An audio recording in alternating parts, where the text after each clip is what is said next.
विषय उस शिक्षा से जुड़ा है।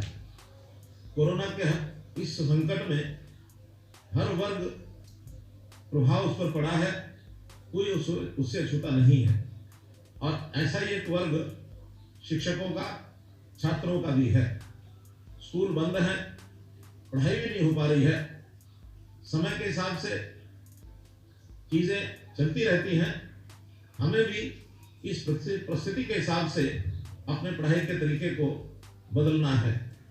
पहले तो तकनीक शिक्षा का एक विषय होता था, आज तकनीक से ही शिक्षा हो रही है। स्कूल को बंद किया जा सकता है, पर ज्ञान और शिक्षा को बंद नहीं किया जा सकता।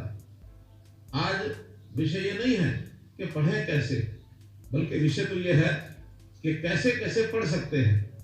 तकनीक से हमें कई माध्यम दिए हैं, तकनीक के कारण से हम जो पढ़ सकते हैं उसके ऊपर अपना पूरा ध्यान रहना चाहिए।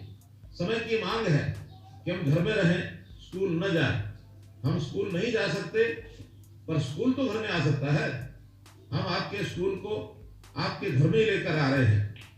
हमने जैसे पहले 3S का एक मंत्र दिया था, stay at home, social distancing, sanitise yourself. आज मैं अपने उस 3S मंत्र को बदल रहा हूं। आज का 3S मंत्र विशेष तौर पर अपने विद्यार्थियों के लिए, छात्र छात्राओं के लिए, stay at home, school at home and study at home. इस प्रकार हम लोग अपने इस मंत्र के हिसाब से अपने इस कार्य को आगे बढ़ाएंगे। निश्चित रूप से हम लोग अपने इस काम को करते हुए आगे बढ़ने के लिए इन लॉकडाउन के दिनों का उपयोग करेंगे। पिछले 25 दिनों में बड़े धैर्य के साथ हम लॉकडाउन का पालन कर रहे हैं। जैसा मैंने 15 अप्रैल को इसी मंच से कहा था कि जल्दी ही ग्रीन लाइट होगी और सामान्य जीवन शुरू हो जाएगा। कोरोना से उपजी अनिश्चितता का सबसे बड़ा प्रभाव हमारे स्कूल कॉलेजों के विद्यार्थियों पर पड़ा है। 18 मार्च को प्रदेश में चल रही स्कूलों की वार्षिक परीक्षाओं को हमने रोक दिया था। 19 मार्च को सभी स्कूलों को बंद कर दिया गया। स्कूल के बच्चों का अगला शैक्षणिक सत्र 1 अप्रैल को शुरू होता। परीक्षाएं भी होनी थी, लेकिन अब परीक्षाएं होंगी या नहीं, अगली कक्षा में कब दाखिला मिलेगा, इन अनिश्चितताओं को दूर करने के लिए हमने पहली कक्षा से 11वीं कक्षा तक पढ़ने वाले सभी विद्यार्थियों को जितनी परीक्षाएं 18 मार्च तक हुई थी, उन्हीं के परिणाम के आधार पर अगली कक्षाओं में दाखिला देने का फैसला किया है। 15 अप्रैल से 52 लाख विद्यार्थियों की नई कक्षाएं डिस्टेंस एजुकेशन सिस्टम, दूरवर्ती शिक्षा कार्यक्रम के तहत केबल और DTH चैनल्स के माध्यम से शुरू कर दी गई है। और ये केबल और DTH एजुसेट के दूरदर्शन के साथ जोड़ करके हमने किया है। हरियाणा पहला प्रांत है कि 100% पेनिट्रेशन, चाहे वो गांव हो, सुदूर इलाका हो, शहर हो, सबके साथ हमने इसको जोड़ा है। केवल 12वीं के विद्यार्थी, उनको परीक्षा की स्थिति अभी स्पष्ट नहीं है। CBSE ने अभी तक अपनी कोई टाइम टेबल स्थिति स्पष्ट नहीं की है। साधारणतः 12वीं का परिणाम 15 मई के आसपास घोषित होता है, परंतु इस बार परीक्षाओं के देरी होने के कारण से अखिल भारतीय प्रतियोगी परीक्षाएं भी जो पहले हो जाती हैं, इस बार NDA की प्रवेश परीक्षा जो 19 अप्रैल को निर्धारित कर दी गई थी, मेडिकल कॉलेज के लिए NEET 3 मई को होनी थी, इन दोनों को पोस्टपोन कर दिया गया है। इसी तरह इंजीनियरिंग कॉलेज के लिए भी JEE अर्थात ज्वाइंट एंट्रेंस एग्जाम की 1 जनवरी में जो परीक्षा हो गई थी, उसका परिणाम भी 21 जनवरी को घोषित हो गया था। दूसरा अवसर जो 13 अप्रैल से 17 अप्रैल तक होना था, जिसे कोरोना पोस्टपोन कर दिया गया। अब 12वीं कक्षा के विद्यार्थियों को विशेष रूप से मैं कहना चाहूंगा कि आप लॉकडाउन की अपनी प्रतियोगी परीक्षाओं के लिए तैयारी का ये इसको एक सुअवसर मान लें, क्योंकि ये अवसर हमको और आगे तैयारी करने के लिए बढ़िया अवसर भी है। शायद स्कूल कॉलेज खुले रहते तो इतनी तैयारी हम नहीं कर सकते थे। ये 2 महीने का जो ज्यादा समय मिला है, इसमें भी हम डिस्टेंस लर्निंग के माध्यम से, केबल और DTH चैनल के माध्यम से दूरवर्ती शिक्षा कार्यक्रम जो शुरू किया गया है, उसका आप लाभ उठाएं। 10वीं और 12वीं 10वीं 11वीं कक्षा के विषयों के जिन पाठों में आपको कोई कठिनाई है, उसे दूर करने के लिए जेई, नीट और एनडीए की परीक्षाएं जून जुलाई में हो तो उसका प्रदर्शन अच्छा हो सकता है। इस बीच मैं आपको विश्वास दिलाता हूं कि हरियाणा स्कूल शिक्षा बोर्ड की 12वीं में बचे हुए परीक्षा विषयों की परीक्षाएं जल्द से जल्दी लेकर परिणाम घोषित करने के सभी हम प्रयास करेंगे। इस पढ़ाई में हमारे बहुत से अध्यापक, लेक्चरर, चाहे वो स्कूल के हों चाहे कॉलेज के हों, बहुत प्रयत्न कर रहे हैं। मैं ऐसे ही आज कुछ लेक्चरर्स और टीचर्स इनकी बातचीत भी आपके सामने में कराऊंगा। मेरे साथ लाइन के ऊपर अभी जुड़े हैं नूह के कॉलेज से हमारी लेक्चरर नम्रता। तो नम्रता जी लाइन पर जुड़ी हैं। मैं नम्रता जी को निवेदन करूंगा कि इस प्रकार के बच्चों को किस प्रकार से पढ़ाई में अपना आगे बढ़कर के काम करना चाहिए, एक बार जरा बच्चों को बताएंगे कि बच्चों को कैसे पढ़ाया जाए। आप भी अपने प्रयत्न से जो बच्चों को पढ़ा रहे हैं, कृपया आप अपनी जबानी एक बार बताइए कि किस प्रकार पढ़ा जा सकता है। नम्रता जी। नमस्कार सर। नमस्कार। हमारे यहाँ पर जो हम प्रयत्न कर रहे हैं बच्चों को पढ़ाने के लिए, उसके अंदर हम टेक्नोलॉजी का यूज कर रहे हैं। उसके अंदर सबसे पहले हम बच्चों से व्हाट्सएप ग्रुप के थ्रू जुड़ रहे हैं, वो भी class wise, BA first, second और थर्ड। उनसे हम ज्यादा से ज्यादा बच्चों से जुड़ने की कोशिश कर रहे हैं और जुड़ भी रहे हैं। उसके अलावा इस ग्रुप को हम कैसे यूज कर रहे हैं, उसके अंदर हम बच्चों से सिलेबस जो हमें दिया गया है उसको हम कवर कर रहे हैं पीडीएफ फाइल्स के थ्रू, यूट्यूब लिंक्स के थ्रू, और गवर्नमेंट की तरफ से जो शिक्षा सेतु ऐप है उसका प्रमोशन भी हम कर रहे हैं, वहाँ भी मटेरियल डाल रहे हैं। ज्यादा से ज्यादा बच्चों को जो डाउट्स हैं क्लियर करने के लिए उनको डेली असाइनमेंट और टेस्ट भी दे रहे हैं, ताकि हम बच्चों से पूछ सकें कि उनको कोई घबराहट तो नहीं हो रही, कहीं वो डाउट में तो नहीं है कि उनकी पढ़ाई अच्छे से होगी या नहीं। नम्रता जी, ये बताएंगे कि आपने क्या क्या नए काम किए हैं इसमें? सर, हमने व्हाट्सएप ग्रुप बनाए हैं, 3 सालों के अलग अलग बनाए, हर सब्जेक्ट वाइज अलग अलग बनाए हैं, ताकि बच्चे अपने सब टीचरों से जुड़ सकें। जितने भी बच्चों के पास डिजिटल स्मार्टफोन है सर, उनसे हम कनेक्टेड हैं, और जिनके पास नहीं भी हैं उनसे भी हम कॉल करके जुड़े हैं और उनसे उनके डाउट्स भी पूछते हैं और उनको ये भी बताते हैं कि अगर आपके पास स्मार्टफोन नहीं भी है फिर भी आप अपने टीचरों से जुड़े हुए हैं। बहुत बढ़िया, बहुत अच्छा नम्रता जी। आप इस प्रकार से छुट्टियों के इन छुट्टियां क्या, ये जो लॉकडाउन का पीरियड है इसमें समय का उपयोग कैसे किया जाए, बहुत ही एक अच्छे प्रकार से अपने विद्यार्थियों की आप अपने परिश्रम से उनके लिए जो काम कर रहे हैं, ये वास्तव में ही बड़ा प्रशंसनीय है। आपका बहुत बहुत धन्यवाद। इसी प्रकार इन दिनों में कुछ और भी कठिनाइयां, समस्याएं जो आ रही हैं। शिक्षा विभाग जो मिड डे मील ये बच्चों को अपने विद्यालयों में देता था, अब चूंकि विद्यालय बंद हैं इसलिए मिड डे मील शिक्षा विभाग के अध्यापकों के द्वारा ये भी हमने बंटवाना शुरू किया है।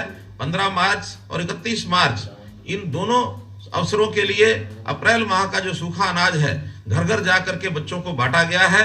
इस समय की जो कुकिंग कॉस्ट है प्रति विद्यार्थी प्रति माह 134 रुपए से लेकर 200 रुपए प्रति माह की दर से ये बच्चों के खाते में जारी कर दिया गया है। इस भोजन के लिए भी बहुत से अध्यापक अपने जो अच्छा काम कर रहे हैं, इन्हीं में एक अध्यापक अपने हैं रमेश कुमार जी, सफीदों से हमारे साथ जुड़े हैं, जेबीटी अध्यापक हैं। किस प्रकार से बच्चों के लिए वो इस अनाज का मिड डे मील की व्यवस्था वो देख रहे हैं। तो रमेश कुमार जी, आप जरा दर्शकों को सीधा बताइए कि किस प्रकार से आपको ये प्रेरणा मिली और बच्चों तक ये भोजन पहुंचाने का काम आप कर रहे हैं, क्या इसमें आपको कठिनाई आई है, कैसे उसमें से रास्ता निकाला है? रमेश कुमार जी। नमस्कार सर। नमस्कार सर, हमने 265 बच्चे हैं हमारे स्कूल में, उनको घर घर जाके पॉली बैग में पैकिंग करके मिड डे मील वर्करों की सहायता से, एसएमसी मेंबर की सहायता से घर घर जाके बांट दिया सर। और पब्लिक की सोच है कि इस संकट की घड़ी में सरकार हमारे साथ है, हम अकेले नहीं है, कोई भी मुसीबत हो सरकार हमारे हमेशा साथ रहती है। आप ये बताएंगे कि आपने अपने विद्यालय के कितने बच्चों को ये जो घर घर जाकर के अनाज पहुंचाया है? 265 को बांटा सर। 265 को। इसमें सभी अध्यापकों ने आपका सहयोग किया है? हाँ जी, सभी अध्यापकों को ऑपरेशन रहा अपने साथ। जनता का रिस्पॉन्स क्या था? उनकी ओर से कोई विषय समर्थन किया गया या विरोध किया गया, कोई नया सुझाव दिया गया? समर्थन किया था पूरा, लेकिन उन्होंने ये कहा कि आप लोग इतनी मेहनत करें, कोरोना में रिस्क ले रहे हैं अपनी लाइफ का, तो आपको भी तो सरकार ने सुविधा देनी चाहिए थी मास्क वगैरह की, लेकिन फिर भी हमने अपने जेब खर्च से मास्क पहन के और हाथों में दस्ताने पहन के पाता है। हाँ, बहुत अच्छा है। हर किसी व्यक्ति को, चाहे वो किसी भी सेवा के काम में लगा है, आज फील्ड में जाने के लिए मास्क पहनना इसको अनिवार्य किया गया है। सब लोग मास्क का प्रबंध करके तभी जाएं। बहुत बहुत धन्यवाद आपका रमेश कुमार जी। इसी प्रकार से एक विषय अभी जो विद्यालय में पढ़ने वाले छात्र हैं उनके लिए नई कक्षाओं में जाकर के जो हम निःशुल्क पाठ्य पुस्तकें हर वर्ष देते हैं, इस बार लॉकडाउन के कारण से वो पुस्तकें उनको नहीं पहुंचाई गई हैं, लेकिन पुस्तकों की कमी को पूरा करने के लिए विभाग द्वारा गांव में पुरानी पुस्तकों का परस्पर आदान प्रदान के भी ये प्रयास किए जा रहे हैं। जैसे लॉकडाउन हटेगा नई पुस्तकों की मुफ्त आपूर्ति सुनिश्चित की जाएगी। और इस संबंध में भी एक अध्यापक अपने हैं सुनील दत्त जी, उन्होंने पुस्तकों के संबंध में किस प्रकार से विद्यार्थियों का सहयोग किया है वो भी हमारे साथ लाइन पर जुड़े हैं। सुनील दत्त जी जेबीटी टीचर हैं, जरा सुनील दत्त जी बताएंगे कि आपने किस प्रकार से बच्चों की सहायता की है। जी सर नमस्कार। नमस्कार। मैंने पर्सनली जहाँ मेरी पोस्टिंग है वहाँ पे जाके मतलब बच्चों को मोटिवेट करके उनसे मतलब किताबें ली, और दूसरे बच्चों को जो छोटी कक्षाओं में पढ़ते थे उनको वो किताबें जाके दी। और इसके अलावा साथ में जो हमारे पास पिछले साल के कुछ सेट बचे हुए थे वो भी जो नए बच्चे हैं जो पहली क्लास में जो हमारे पास आ सकते थे उन बच्चों को हमने पर्सनली जाके दिया। इसके साथ साथ भी मैंने जो हमारे क्लस्टर में और भी स्कूल पढ़ते थे उनके टीचरों को भी इसी तरीके से मोटिवेट किया और उन्होंने भी उसमें पूरा सहयोग करते हुए उन बच्चों को किताबें बांटी। और जिसका हमें जो ये ऑनलाइन टीचिंग में इसका बड़ा लाभ मिला कि बच्चे अब इसके ऊपर पूरा ध्यान देते हुए पूरा काम कर रहे हैं। और हमें जो हर रोज हम काम भेजते हैं तो बच्चे वो तो करते ही हैं, साथ में शाम को दोबारा से मैसेज आता है सर और काम लो कि हमने ये तो कंप्लीट कर लिया है। तो बुक्स डिस्ट्रीब्यूशन का जो था वो हमारे से बहुत बढ़िया रहा और इसका लाभ मतलब प्रत्येक बच्चे को मिल रहा है। बहुत बढ़िया सुनील दत्त जी, आपने बच्चों की ये जो कठिनाई है पुस्तकों की, इसको हल करने के लिए एक रास्ता बताया है। मैं समझता हूँ सभी बच्चे अपनी पुरानी पुस्तकों को आदान प्रदान करके अपनी पढ़ाई को चालू रखेंगे। प्राइवेट स्कूलों का एक विषय भी मुझे ध्यान में पिछले दिनों में कई लोगों ने कराया है कि प्राइवेट स्कूल अपनी 3 महीने की एडवांस फीस लेने के लिए उन्होंने सर्कुलर निकाला, लेकिन हमने उनको एक आग्रह किया है नोटिफिकेशन के माध्यम से कि 3 महीने के बजाय वो केवल 1 महीने की फीस लें और यातायात शुल्क भी उनको नहीं लेना चाहिए। ऐसे कुछ प्राइवेट स्कूल तो ऐसे हैं जिन्होंने आगे बढ़ करके लॉकडाउन के समय की फीस की पूरी की माफ कर दी है। ऐसे स्कूलों का मैं आभार प्रकट करता हूं और मैं आशा करता हूं कि अन्य स्कूल भी इसी का पालन करें ताकि जो बच्चे हैं, खास करके ऐसे परिवार, सामान्य परिवार जिनकी कमाई इस समय बंद हो गई, जिनके काम बंद हो गए, वो अपने बच्चों की पढ़ाई को आगे रख सकें। ऐसे किसी बच्चे का भी एडमिशन न रोका जाए, उनके आगे चल करके किस प्रकार से उनकी फीस लेनी है इसका कोई प्रबंध करें। जहाँ तक 10वीं कक्षा के विद्यार्थी हैं, लगभग 60 से 70 हज़ार विद्यार्थी ऐसे जो सरकारी 172 ITIs हैं, 246 प्राइवेट ITIs हैं, उनमें जुलाई माह में दाखिले लेते हैं। ITIs के अतिरिक्त पॉलिटेक्निक्स में भी वो लोग दाखिले लेते हैं। अब इनकी भी चूँकि कक्षाएं अगस्त में शुरू होती हैं, 24 मार्च को प्रदेश के सभी ITIs को बंद करने के बाद थ्योरी की पढ़ाई फोन पर या ई-लर्निंग से करवाई जा रही है, परंतु प्रैक्टिकल्स की पढ़ाई लॉकडाउन की अवधि के बाद ही प्रारंभ किया जाएगा। ITIs में 81 ट्रेड हैं, 30 से 35 ऐसे ट्रेड हैं जिनमें 10वीं में गणित या विज्ञान की परीक्षा उत्तीर्ण की शर्त होती है। चूँकि 10वीं कक्षा में विज्ञान अथवा गणित की जो परीक्षाएं अभी नहीं हुई है, इसलिए विचार किया जा रहा है कि 10वीं की विज्ञान की परीक्षा में ज़्यादा समय लग जाए तो ऐसे ट्रेड्स में बिना विज्ञान की परीक्षा के ही प्रोविजनल दाखला दे दिया जाए। इस बारे में अंतिम निर्णय ले लिया जाएगा। विचार ये भी है कि गणित या विज्ञान के विषय पास नहीं हो पाएंगे तो उन्हें बिना गणित अथवा जो विज्ञान गणित के विषय के ट्रेड हैं उसमें जाने की छूट दे दी जाए। ऐसा ही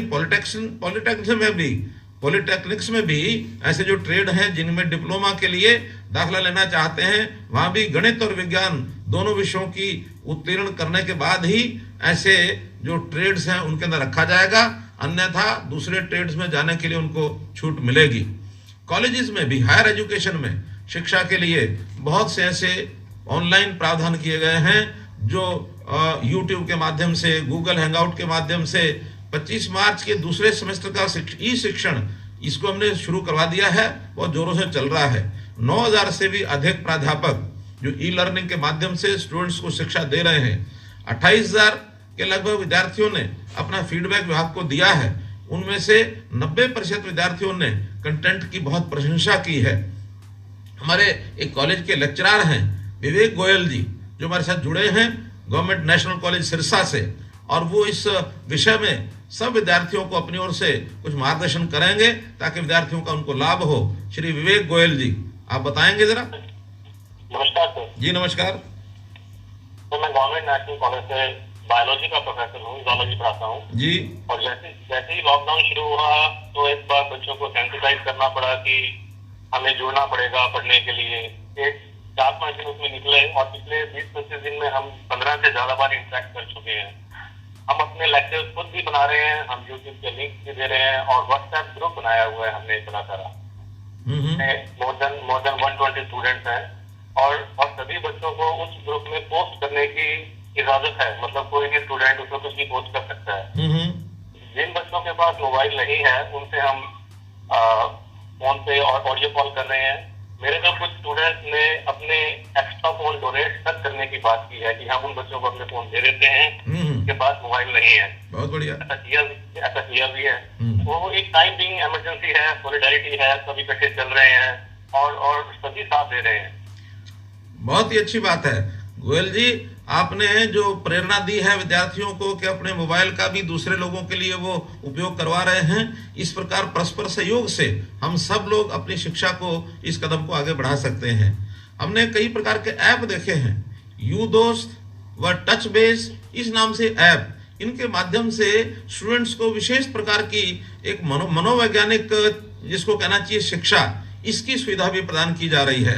180 से अधिक कॉलेज और यूनिवर्सिटी जिसमें मनोवैज्ञानिक के जो प्राध्यापक हैं वो इस इनिशिएटिव से जुड़े हैं, क्योंकि हमारा समय घर पर है, खाली है। कई बार युवक बहुत खाली रहने से, या जिसको कई बार घर की चारदीवारी में रहने से बहुत कठिनाई होती है, मनोविज्ञान की दृष्टि से भी हमें उसके चिकित्सा की भी आवश्यकता होती है, हमें उसकी परामर्श की भी आवश्यकता होती है। तो हम इन यू दोस्त और टच बेस नामक ऐप के माध्यम से इसका भी उपयोग कर सकते हैं। प्रधानमंत्री नरेंद्र मोदी जी ने एक आरोग्य सेतु ऐप, ये हर कोई नौजवान, हर साथी, हर व्यक्ति इसको लोड करे, अपने डाउनलोड करे। इस डाउनलोड करने के लिए भी युवकों से मेरा आग्रह है कि कोरोना की चेन को तोड़ने के लिए इस ऐप को डाउनलोड करना चाहिए, ताकि अपने आसपास कोरोना के संक्रमण से बचने का ध्यान हम रख सकें। जब तक 1 लाख से अधिक विद्यार्थी, अब तक 1 लाख से अधिक विद्यार्थी एवं अध्यापकों ने इसे डाउनलोड किया है। आप भी डाउनलोड करें, घर के अन्य सदस्यों को भी इसमें प्रेरित करें। मैं एक विद्यार्थी हैं यमुनानगर से, साहिल कंबोज, उनसे जुड़ा हूं। साहिल कंबोज विद्यार्थी इस संबंध में अपने विचार प्रकट करेंगे कि किस प्रकार से वो इसके साथ जुड़े हैं। साहिल कंबोज। हाँ जी सर। जी साहिल जी। हाँ जी सर। हाँ, क्या आपने ये डाउनलोड किया है आरोग्य सेतु ऐप? आपने उसमें जुड़ करके कोई जानकारी मिलती है आपको? हाँ जी सर, नोटिफिकेशन आती है सर। मोटिवेशन आती है? हाँ जी सर। बहुत अच्छा है। आपकी पढ़ाई कैसी चल रही है? सर एकदम ठीक चल रही है सर, गुड चल रही है। आपको टीचर कैसे पढ़ाते हैं? सर हमको टीचर डिजिटल से जुड़े हैं सर। डिजिटल से जुड़े हुए हैं? हाँ जी सर। लॉकडाउन का पालन करके, लॉकडाउन का पालन करते हैं कि नहीं करते हैं? यस सर, करते हैं सर। बहुत अच्छा है। हाँ जी सर। तो एक विद्यार्थी होने के नाते भी आप ये सब चीजों का पालन करते हैं, तो बाकी सभी विद्यार्थी जो मेरी बात को सुन रहे हैं या जो बंधु सुन रहे हैं, वो अपने जो भी छात्र साथी हैं, छात्राएं बहनें हैं, परिवार के सब लोग इन सब बातों का ध्यान रखें, ताकि हम लोग आरोग्य सेतु ऐप को भी उसमें जोड़ें, अपने समय का उपयोग भी ठीक करें। जिस परिस्थिति में हम निकल रहे हैं, कोरोना की इस परिस्थिति में, इसमें लॉकडाउन के कारण से बहुत लोगों के व्यवसाय ये समाप्त हो गए हैं। गरीब लोगों की मदद के लिए बहुत से लोग आगे आ रहे हैं। एक विषय मैं अपने नौजवान मित्रों से, हमारे छात्र छात्राओं के सामने भी जरूर रखना चाहूँगा। इस कोरोना की लड़ाई में बहुत लोग मदद कर रहे हैं और मदद करने के लिए जो लोग कमाते हैं वो तो आगे आए ही हैं। मेरा कहना यह है कि केवल उसी समाज के लिए ये विषय नहीं है कि उन्होंने ही आगे आना है, बल्कि हमारा विद्यार्थी जो कल का नागरिक, कल का एक जिसको कहना चाहिए जिसके कंधे पर देश और समाज की एक जिम्मेवारी आने वाली है, इन्हें भी इस सामाजिक संवेदना को अपने अंदर लाना चाहिए, सामाजिक संवेदना को जगाना चाहिए। हमने इसके लिए हरियाणा कोरोना रिलीफ फंड ये बनाया है। इस रिलीफ फंड में हमारे अध्यापक, प्राध्यापक, शिक्षा विभाग के सभी कर्मचारी, अधिकारी वो तो योगदान कर ही रहे हैं। अभी तक का जितना योगदान हरियाणा में हुआ है उसमें से 50% से अधिक योगदान, लगभग 38 करोड़ रुपए केवल शिक्षा विभाग का हुआ है। मेरा ऐसा एक संकेत भी है, मेरा मानना है कि हम जो नौजवान साथी हैं ये भी भले यानी सांकेतिक रूप से इसमें जुड़े, लेकिन अपनी खर्ची में से यदि हम भी इस सामाजिक संवेदना से जुड़ना चाहते हैं, योगदान करने के लिए कम से कम 5 रुपए हर एक विद्यार्थी यदि इसमें डालता है तो इससे राशि भले बड़ी ना हो, लेकिन हमारा जुड़ाव इस समस्या के निदान के लिए बनेगा। इसलिए मैं आपसे अपील करता हूं कि हर विद्यार्थी कम से कम 5 रुपए अपने इस कोरोना रिलीफ फंड में योगदान करे, ऐसा मेरा उनसे निवेदन है। मैं अंत में आप सब लोगों से अपील करूंगा कि इस समय का हम भरपूर उपयोग करें, खाली रहें नहीं रहें, जो भी घर के कामों में सहायता करें और अपनी पढ़ाई इसको जारी रखें, अपने आप को तैयारी करें। ये समय, जिस समय का हम उपयोग कर रहे हैं, हमको जो ज्ञान मिल रहा है वो भले किताबों से नहीं मिल रहा है, परिस्थिति और अनुभव ये भी उसके लिए बहुत लाभदायक हमको हो रहा है। आने वाले जीवन में ये हमको बहुत ही मदद करेगा। मित्रों, याद रखिए कि आपके जीवन का महत्वपूर्ण समय है।